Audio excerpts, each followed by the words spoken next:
October 24 ഐക്യരാഷ്ട്രദിനം അഥവാ UN day ആയി നാം ആചരിക്കുന്നു. ഐക്യരാഷ്ട്രസഭയുടെ 76-ാം വാർഷിക ദിനമാണ് ഇന്ന്. രണ്ടാം ലോക മഹായുദ്ധത്തിന് ശേഷം രൂപീകരിക്കപ്പെട്ട ലോക സംഘടനയാണ് ഐക്യരാഷ്ട്രസഭ. 51 രാഷ്ട്രങ്ങൾ അംഗങ്ങളായി ഈ സംഘടനയിൽ ആദ്യം ചേർന്നു. ഇപ്പോൾ 193 രാഷ്ട്രങ്ങൾ ഈ സംഘടന അംഗത്വം നേടി. ന്യൂയോർക്ക് ആസ്ഥാനമായി ഇത് പ്രവർത്തിക്കുന്നു. യുണൈറ്റഡ് നേഷൻസ് എന്ന് നാമകരണം ചെയ്യുന്നത് അമേരിക്കൻ പ്രസിഡന്റ് ആയിരുന്ന റൂസ്വെൽറ്റ് ആണ്.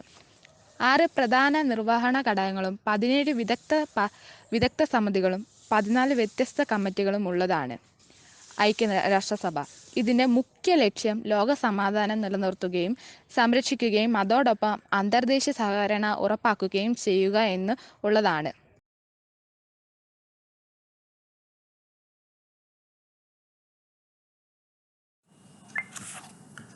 Good evening, everybody. At the onset, I would like to thank each of you for attending this talk.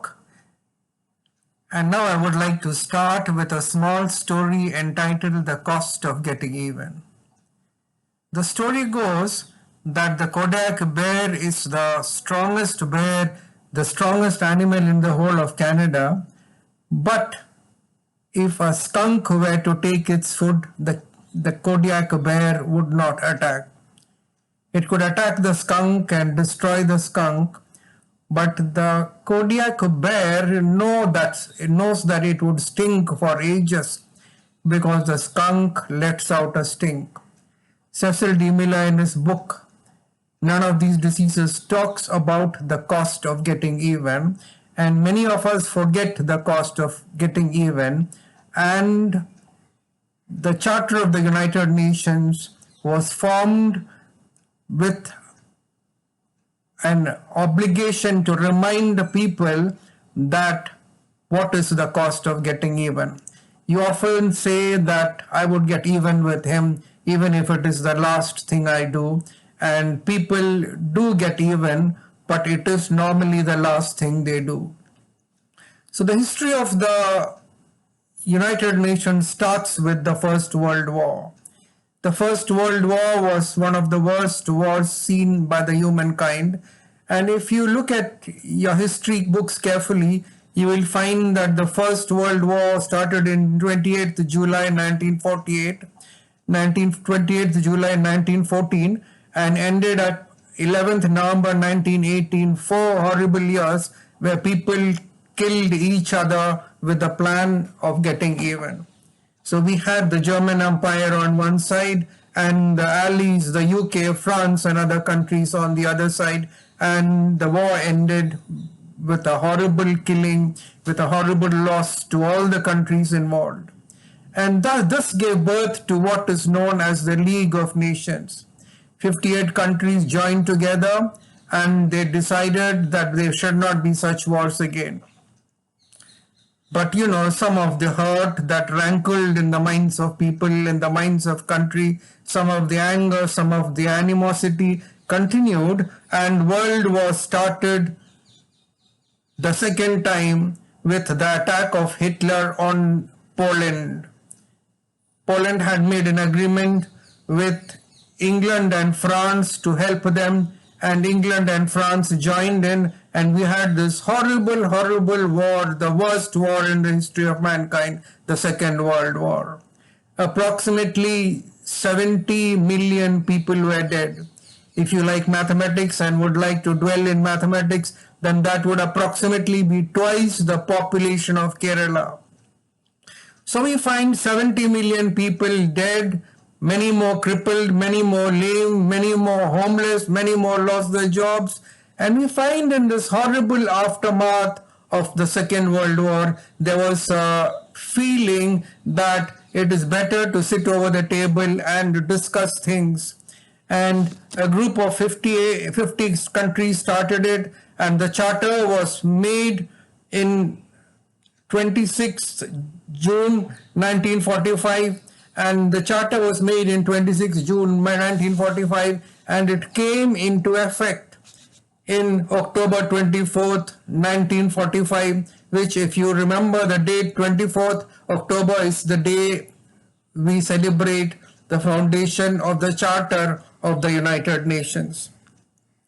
So we had this conference in San Francisco, and then again the charter was made on 26th, 1945, October, and we find that the charter came into effect on October 24th. And Franklin Roosevelt, the then president of the US, had taken a big step in getting into effect the charter. And it was decided to have 6 parts in the United Nations framework. The first was the General Assembly, which contained all the countries. Today, 193 countries are in the General Assembly, and they constitute an active force of the General Assembly. That means virtually almost every country in the world has become a part of the General Assembly, where it is often felt that things can be solved by discussion, and the cost of getting even by warfare is something not to be thought of. In fact, one of the major decisions of the Second World War was the outcome of the United Nations, and one of the major ambitions of the United Nations is to prevent another world war ever again, that there should not be a third world war. So we find that the United Nations had done a great job in many of the wars. For example, we had El Salvador. The Security Council went into effect and a group was sent into Salvador. If you like the names of countries, Salvador, Namibia, South Africa, Cambodia, Kuwait, Somalia, Bosnia, and other countries, especially in the period of 1988 to 2000, the United Nations stepped in with its own group of people from different countries to prevent the wars that were happening between places. Very often, a small fight could become into a big war, and this was prevented by the stepping in of the United Nations. And then again we find that today United Nations is involved not only with the General Assembly, the Security Council, the Economic and Social Council, the Trusteeship Council, the International Court of Justice, and the Secretariat.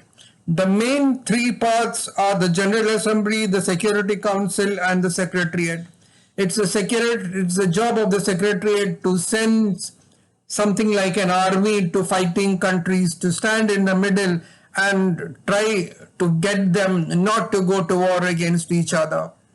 We've had many people from India playing important role in the United Nations.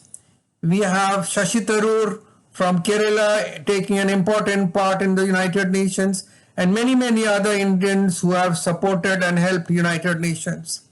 Maybe some of you would be the people leading the United Nations in the future.